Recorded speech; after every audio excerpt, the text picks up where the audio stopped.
जी नमस्कार दोस्तों, मैं रविंदर सिंह RWR क्लासेस में आपका स्वागत करता हूं। आज हम डिस्कस करेंगे 5 अप्रैल का करंट अफेयर्स, जिसका हम फटाफट रिवीजन करेंगे। जो मैंने डाटा लिया है कुमार गौरव सर की क्लास से लिया है। साथ में स्टैटिक जीके का भी डिस्कस करेंगे। तो आज का पहला क्वेश्चन है, हाल ही में नाटो ने अपने 75 वर्ष पूरे होने पर जश्न कहाँ मनाया है? तो नाटो ने 75 वर्ष पूरे होने पर जस्ट ब्रुसेल्स में मनाया है, जहां पर इसका हेडक्वार्टर है। ठीक है, ब्रुसेल्स कहाँ पड़ता है? बेल्जियम में पड़ता है। नाटो की स्थापना कब हुई थी? 4 अप्रैल 1949 को नाटो की स्थापना हुई थी। 75 वर्ष इसने 4 अप्रैल 2024 को 75 वर्ष पूरे कर लिए हैं। नाटो का फुल फॉर्म है नॉर्थ अटलांटिक ट्रीटी ऑर्गेनाइजेशन। इसका हेडक्वार्टर कहाँ है? नाटो में ब्रुसेल्स में है, जहाँ अभी हाल ही में 75 वर्ष पूरे होने पर इसका आयोजन किया गया और इसने क्या हुआ? जश्न मनाया है। सेकेंड वर्ल्ड वार के बाद क्या हुआ था? जो द्वितीय विश्व युद्ध हुआ था 1939 से 45 तक चला था। इसमें दो पावर सामने आई थी। कौन कौन सी दो पावर सामने आई थी? एक तो यूएसए आया था, दूसरा यूएसएसआर के नाम से आया था। एक यूएसए पावर बनी थी, दूसरा यूएसएसआर पावर बनी थी। अब यूएसए के बारे में डिस्कस करते हैं। जो यूएसए की पावर थी उसको पूंजीवादी देशों का क्या था? ये संगठन था। पूंजीवादी देशों का संगठन कौन था? यूएसए था, जिसको संगठन को नाम नाटो दिया गया। और साम्यवादी देश का संगठन था, उसको वार्सा पैक्ट नाम दिया गया, जिसको यूएसएसआर बोला जाता है। पर ये वार्सा पैक्ट जो था 1990 में टूट गया। कब टूटा? 1990 में वार्सा पैक्ट टूट गया। पूंजीवाद जो देशों का संगठन है नाटो है, इसमें 32 देश अभी हाल फिलहाल में है। तो नवीनतम देश अभी कौन बना है? तो स्वीडन बना है 32 नंबर का देश। 31 नंबर का देश जो बना था फिनलैंड बना था। जब नाटो की स्थापना हुई थी तब इसमें टोटल 12 देश थे, अभी बढ़कर 32 देश हो गए हैं। नाटो के हेड कौन है? स्टोलनबर्ग नाटो के हेड है। आर्टिकल 5 में नाटो के दिया गया है कि नाटो के किसी मेंबर देश पर यदि हमला होता है तो वो पूरे नाटो का जो संगठन है पूरे देशों पर हमला माना जाएगा। यानी मान लीजिए कि किसी एक देश पर हमला हो गया तो नाटो ये समझा जाएगा कि 32 देश पर हमला हो गया है। एक नाटो प्लस है, ये नाटो था। और नाटो प्लस में कितने देश हैं? तो नाटो प्लस में 32 देश तो वो हैं ही, जो नाटो के 32 देश हैं वो हैं ही, और इसमें 5 देश और जुड़े हैं। तो नाटो प्लस में टोटल 37 देश हैं। ऑस्ट्रेलिया, न्यूजीलैंड, दक्षिण कोरिया, जापान, इजराइल। तो टोटल कितनी देश हैं? 37 देश हैं नाटो प्लस में। 2023 में क्या एक सिफारिश हुई थी कि इंडिया को भी नाटो में शामिल किया जाए। ब्रुसेल्स में हेडक्वार्टर किस किस का है? तो ब्रुसेल्स में नाटो का हेडक्वार्टर है और ईयू का, यूरोपियन यूनियन का हेडक्वार्टर नाटो में है। लल्लन टॉप डिस्कस करते हैं। लल्लन टॉप में आज के क्वेश्चन है, ब्रिक्स में जो 5 मेंबर हाल ही में शामिल हुए हैं वो कौन कौन से मेंबर शामिल हुए हैं? सऊदी अरेबिया, ईरान, यूएई, मिस्र और इथियोपिया। ये 5 देश अभी ब्रिक्स में हाल ही में शामिल हुए हैं। अर्जेंटीना ने शामिल होने से मना कर दिया। तो मना किसने कर दिया? अर्जेंटीना ने कर दिया है। एससीओ का नया मेंबर कौन बना है? ईरान बना है, जो 9वें नंबर का है। तो एससीओ में टोटल कितने देश हैं? 9 देश हैं। एससीओ की जो हेडक्वार्टर है वो कहाँ पर है? बीजिंग में है। ओपेक का मेंबरशिप अभी किसने त्याग दी है? तो ओपेक की मेंबरशिप अभी अंगोला ने त्याग दी है। अभी ओपेक में टोटल 12 देश बचे हैं। आसियान का नया मेंबर कौन बना है? तो आसियान का नया मेंबर तिमोर लेस्टे बना है। आसियान का हेडक्वार्टर जकार्ता में है। आसियान में टोटल देश 11 है। स्थापना कब हुई थी आसियान की? 1967 में आसियान की स्थापना हुई थी। तो आसियान के बारे में याद रखिएगा। तिमोर लेस्टे ने मेंबर लिस्ट त्याग दी है। हेडक्वार्टर जकार्ता में है। 11 देश है। स्थापना 1967 में हुई थी। जिसको ये पीडीएफ नोट चाहिए तो हमारे टेलीग्राम चैनल RWR क्लासेस को सब्सक्राइब करके ये पीडीएफ नोट डेली आप प्राप्त कर सकते हैं। इसका कोई कास्ट नहीं लिया जाएगा, फ्री ऑफ कॉस्ट ये पीडीएफ नोट प्रोवाइड किए जाते हैं। आज का दूसरा क्वेश्चन डिस्कस करते हैं। दूसरा क्वेश्चन जो है, हाल ही में जारी लेसेंट अध्ययन के अनुसार 1990 से 2021 के बीच वैश्विक जीवन प्रत्याशा में कितनी % की वृद्धि हुई है? तो कितनी एज की वृद्धि हुई है 1990 से लेकर 2021 के बीच? तो टोटल ऑल वर्ल्ड की देखा जाए तो एज में वृद्धि हुई है 6.2 वर्ष, मतलब 6 ईयर और 2 वर्ष की वृद्धि हुई है पूरे विश्व में। रिपोर्ट कौन जारी करता है? द लेजेंड रिपोर्ट जारी करता है। भारत की वृद्धि कितनी हुई है? 7.8 वर्ष वृद्धि हुई है। 7 साल 8 महीने वृद्धि पर व्यक्ति में वृद्धि हुई है। किसकी रिपोर्ट का साल? 1990 से 2021 के बीच में।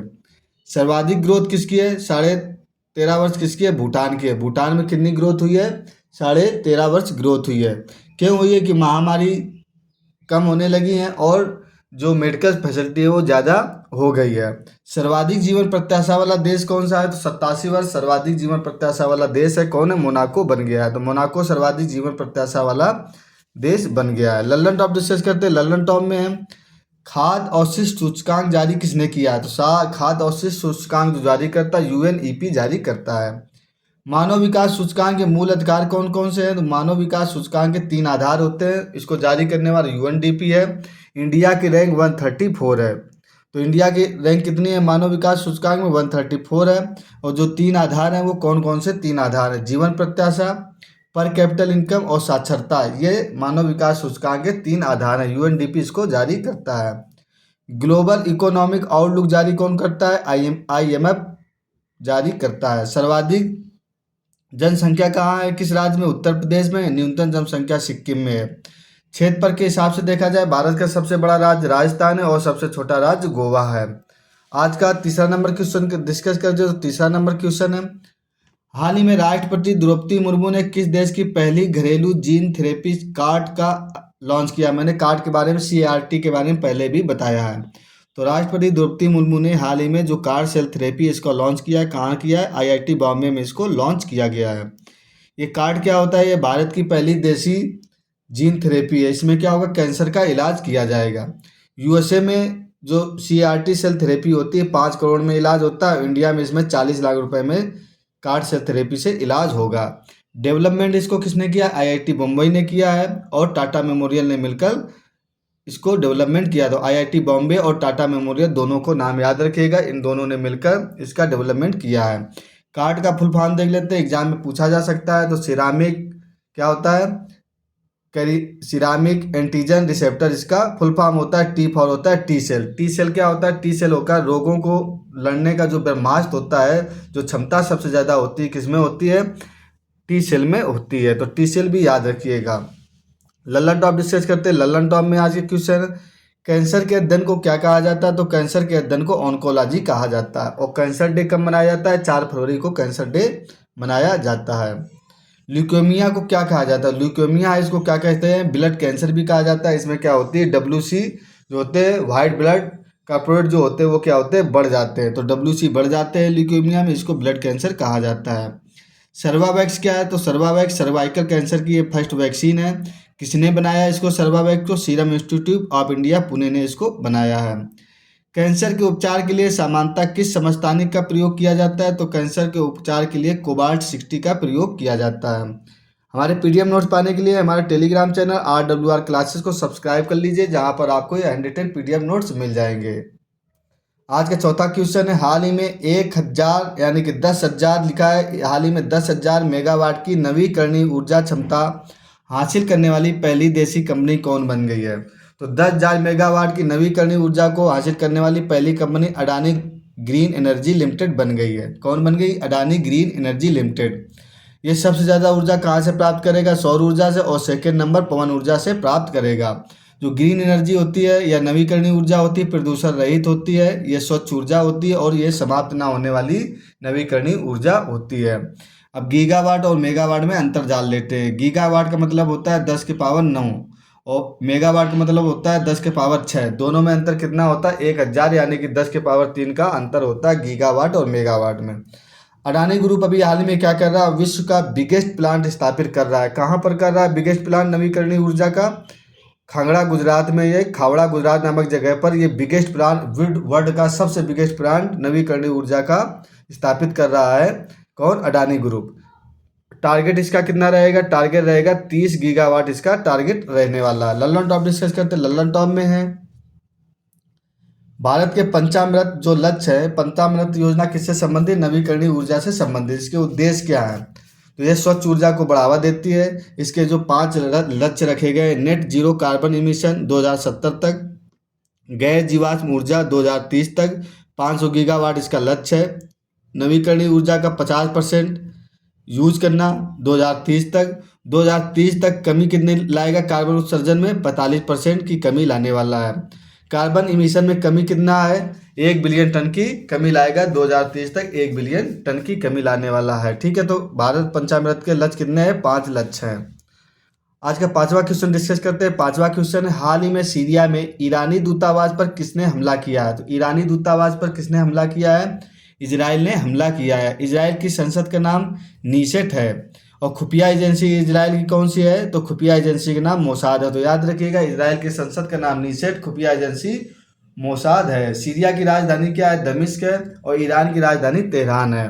तो क्या किया इजराइल ने? अभी ईरानी जो दूतावास था सीरिया में हमला कर दिया है। किसकी दूतावास पर? ईरान की दूतावास पर हमला कर दिया है सीरिया में। आज का छठा नंबर क्वेश्चन डिस्कस करते हैं। छठा नंबर का क्वेश्चन, हाल ही में स्कोर्स 2.0 SCORES स्कोर 2.0 का अनावरण किसने किया है? तो इसका अनावरण किसने किया है? SEBI, security exchange board of India ने इसका अनावरण किया है। इसकी स्थापना कब हुई थी सेबी की? 1988 में स्थापना हुई थी। एक्ट कौन सा था? 1992 के एक्ट के द्वारा 1988 में स्थापना हुई थी। हेडक्वार्टर इसका कहाँ? मुंबई में इसका हेडक्वार्टर है। अभी सेबी की फर्स्ट महिला जो अध्यक्ष बनी वो कौन बनी है? माधवीपुरी बुच बनाई गई हैं। ये फर्स्ट महिला हेड है, इसलिए इंपॉर्टेंट हो जाता है। निवेशकों की शिकायत करने के लिए पोर्टल लॉन्च किया गया है। कौन सा पोर्टल? स्कोर 2.0 और 21 दिन में इसका निवारण किया जाएगा। हमारे पीडीएफ नोट्स पाने के लिए हमारा टेलीग्राम चैनल RWR क्लासेस को सब्सक्राइब कर लीजिए, जहाँ पर आपको हैंड रिटन पीडीएफ नोट्स मिल जाएंगे। लल्लन टॉप डिस्कस करते हैं। लल्लन टॉप में है यूजीसी यूनिवर्सिटी ग्रांट कमीशन जो ने क्या लॉन्च किया है? तो शेरनी ऐप किसने लॉन्च किया है? यूजीसी ने लॉन्च किया है। सेबी एसबीआई जो है इसने अभी क्या क्या किया? इलेक्टोरल बॉन्ड जो जारी करता है, कौन जारी करता है? एसबीआई जारी करता है। इलेक्टोरल बॉन्ड में क्या होता है? इसमें क्या है? हम धनराशि जो दान करते हैं किसी भी पार्टी को, उसको इलेक्टोरल बॉन्ड के द्वारा जारी किया जाता है या धन दान किया जाता है। आरबीआई की स्थापना कब हुई थी? 1 अप्रैल 1935 की स्थापना हुई थी। यंग इंटेल आयोग के द्वारा इसकी स्थापना की गई थी। सारथी ऐप किसने लॉन्च किया है? तो सेबी ने लॉन्च किया है। उद्गम पोर्टल आरबीआई ने लॉन्च किया है। लावारिस धन का पता लगाने के लिए आरबीआई ने उद्गम पोर्टल लॉन्च किया है। सी विजिल ऐप किसने लॉन्च किया? इलेक्शन कमीशन ऑफ इंडिया ने सी विजिल ऐप लॉन्च किया है। सक्षम ऐप, इनकोर ऐप, ये भी इलेक्शन कमीशन ऑफ इंडिया ने लॉन्च किया। तो C vigil app, Saksham app और Encore apps Election Commission of India ने लॉन्च किया है। सुसौख्तम पोर्टल किसने लॉन्च किया? सुप्रीम कोर्ट ने लॉन्च किया है। ई साक्षी ऐप एमपी लेट के लिए लॉन्च किया गया। तो ई साक्षी ऐप याद रखिएगा, एमपी लेट के लिए लॉन्च किया गया। आज का सातवां क्वेश्चन डिस्कस करते हैं। सातवां क्वेश्चन में है, हाल ही में इलेक्शन कमीशन ऑफ इंडिया ने किसे यूथ आइकॉन घोषित किया है? तो इलेक्शन कमीशन ऑफ इंडिया ने किसको यूथ आइकॉन घोषित किया? ये क्यों किया गया है? कि वोटिंग में यूथ ज़्यादा से ज़्यादा बढ़कर हिस्सा ले सके। तो आयुष्मान खुराना को इलेक्शन कमीशन ऑफ इंडिया ने यूथ आइकॉन घोषित किया है। इलेक्शन कमीशन ऑफ इंडिया के बारे में जानते हैं। इसकी स्थापना 25 जनवरी 1950 को हुई थी। 25 जनवरी को वोटर्स डे मनाया जाता है। ये किस किस का चुनाव कराता है? तो राज्यसभा, लोकसभा, एमएलए, एमएलसी, राष्ट्रपति, उपराष्ट्रपति का चुनाव कराता है। तो याद रखिएगा, वोटर्स डे कब मनाया जाता है? 25 जनवरी को मनाया जाता है। इसके पहले जो हेड थे वो कौन थे? सुकुमार सेन थे। और पहली महिला हेड कौन बनी है? रमा देवी इसकी हेड बनी है। वर्तमान में हेड कौन है इसके? राजीव कुमार अभी वर्तमान में हेड हैं। अभी हाल ही में क्या होना है? 19 अप्रैल से आम चुनाव होना है, जिसका रिजल्ट क्या होगा? 4 जून को रिजल्ट आएगा। ठीक है, तो 19 अप्रैल से 7 चरणों में लोकसभा के चुनाव होने हैं। सातवां जो लल्लन टॉप है, लल्लन टॉप में क्या है? दिव्यांग के आइकॉन, दिव्यांग के लिए भी हाल ही में आइकॉन घोषित किया इलेक्शन कमीशन ऑफ इंडिया ने। किसको किया है? शीतल देवी को घोषित किया, जो कि जम्मू कश्मीर की रहने वाली है और इनको हाल ही में अर्जुन पुरस्कार से नवाजा गया है। तो शीतल देवी को नेशनल आइकॉन घोषित किसने किया है? इलेक्शन कमीशन ऑफ इंडिया ने किया है। किसके लिए? दिव्यांग के लिए ये घोषित किया है, PWD जिसको बोलते हैं। राष्ट्रपति के चुनाव में विवाद निपटान करने के लिए कौन विवाद को निपटान करता है? तो सुप्रीम कोर्ट करता है। आर्टिकल 71 में दिया गया है। तो ये राष्ट्रपति के चुनाव में यदि विवाद हो जाएगा तो इसका निपटारा कौन करेगा? सुप्रीम कोर्ट करेगा। ठीक है, आर्टिकल 71 में ये दिया गया है। मतदान के लिए एज 21 वर्ष से घटाकर 18 वर्ष कर दी गई थी। ये कब कर दी गई थी? तो 1989 में कर दी गई थी। उस समय राजीव गांधी प्रधानमंत्री हुआ करते थे और 61 नंबर का संविधान संशोधन था। तो 1989 में एज घटाकर 21 से 18 वर्ष कर दी गई थी। पंचायतों के लिए निर्वाचन आयोग का उल्लेख आर्टिकल किस में दिया गया? पंचायतों के लिए जो निर्वाचन होगा आर्टिकल 243 में इसका उल्लेख किया गया है। आज का 8वां क्वेश्चन डिस्कस करते हैं। 8वां क्वेश्चन में, हाल ही में विश्व के सबसे उम्रदराज व्यक्ति जुआन विसेट का निधन हो गया है।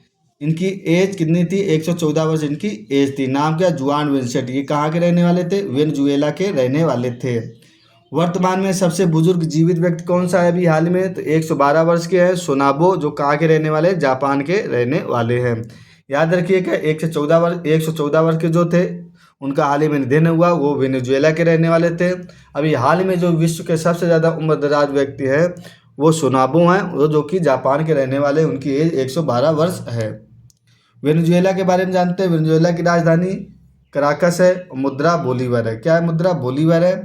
एंजिल वाटरफॉल यहाँ पर विश्व का सबसे ऊंचा जो एंजिल वाटरफॉल कहाँ? वेनेजुएला में है। जो इधर घास के मैदान होते हैं उनको क्या कहते हैं? लानोज कहा जाता है। तो वेनेजुएला में घास के मैदान को क्या कहते हैं? लानोज कहा जाता है। मराइको झील कहाँ पर स्थित है? वेनेजुएला में ही स्थित है। तो मराइको झील याद रखिएगा वेनेजुएला में स्थित है, जो कच्चा तेल जहाँ पर इधर पर मिलता है। तो ओएनजीसी ने एक प्लांट खोदा है वेनेजुएला में कच्चा तेल के लिए।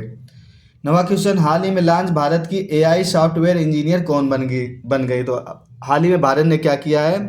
एक एआई सॉफ्टवेयर इंजीनियर लॉन्च किया है। वो पहला सॉफ्टवेयर इंजीनियर कौन बन गई हैं? तो महिला लॉन्च किया है, देविका उसका नाम रखा गया। तो एआई सॉफ्टवेयर इंजीनियर कौन बनी है अभी? देविका बन गई हैं। ये एआई क्या होता है? आर्टिफिशियल इंटेलिजेंस होता है। इसका फुल फॉर्म, इसको हिंदी में कृत्रिम बुद्धिमत्ता कहा जाता है, यदि मानव की तरह व्यवहार करता है। सॉफ्टवेयर इंजीनियर कौन हाल ही में बनाए गए थे? जिसने कि डेनिम उसका नाम रखा गया था। पुरुष सॉफ्टवेयर इंजीनियर थे जो यूएसए के रहने वाले थे। रहने वाले नहीं, मतलब एआई है ये, ठीक है। ये भी एआई इंजीनियर कौन बनाया है? सॉफ्टवेयर इंजीनियर डेनिन है, जिसका नाम रखा है डेनिन रखा गया है। ये पुरुष बनाया गया यूएसए का, ये एआई सॉफ्टवेयर इंजीनियर है।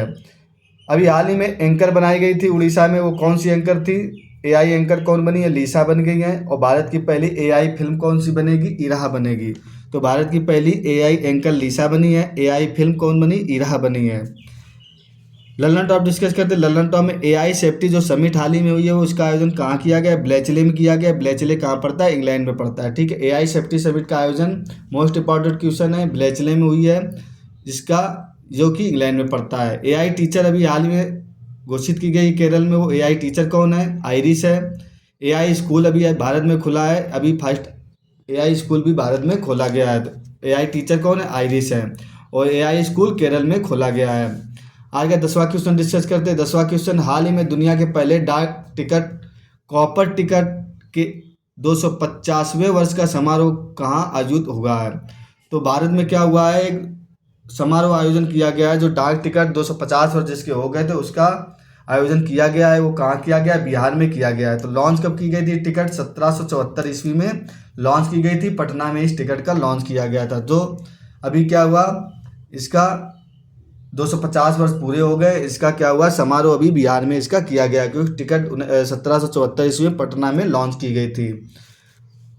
लल्लन टॉप डिस्कस करते हैं। भारत में प्रिंटिंग प्रेस की स्थापना किसने की थी? तो भारत में प्रिंटिंग प्रेस की स्थापना पुर्तगालियों ने की थी। पीतल क्या है? पीतल तांबा प्लस जिंक से बनकर पीतल बनता है। और कांसा किससे बनता है?